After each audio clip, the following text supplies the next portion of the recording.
devastated by the 2020 dam failures and widespread flooding, learning how much will come out of their pockets to repair and refill the mid-Michigan lakes.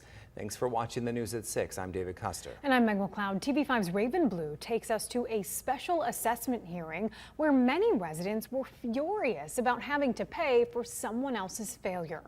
I am concerned about myself, but all the people that can't afford it, there's going to put an assessment on them for 30 years.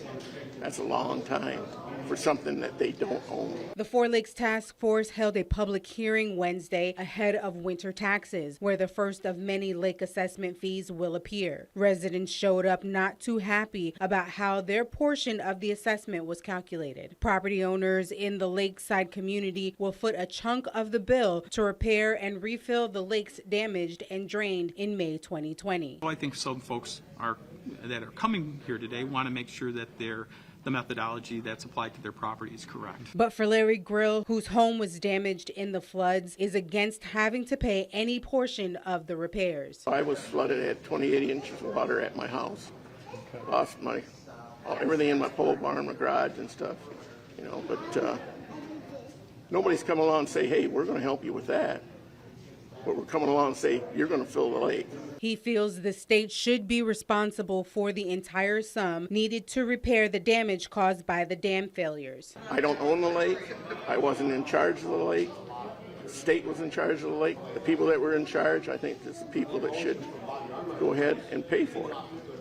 If they want it there, fine. Like I said, there's going to be a lot of people would rather have that creek out front and have their house and a lake and no house because they won't be able to afford it. Joel Kalani, general counsel for the task force, says the assessment is not only being divided among property owners. Well, the counties are have assumed part of the assessment, and so has the townships and the village, I believe, is also assumed. There's an at-large assessment apportioned to the municipalities. The special assessments are primarily designed for those who most benefit from the lakes themselves, and those are the property owners that live along the lakes. It's not uncommon.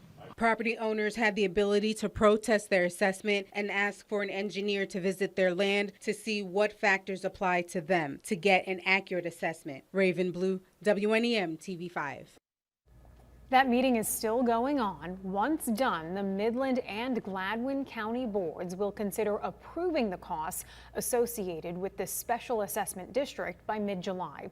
The deadline for appeals is set for July 27th.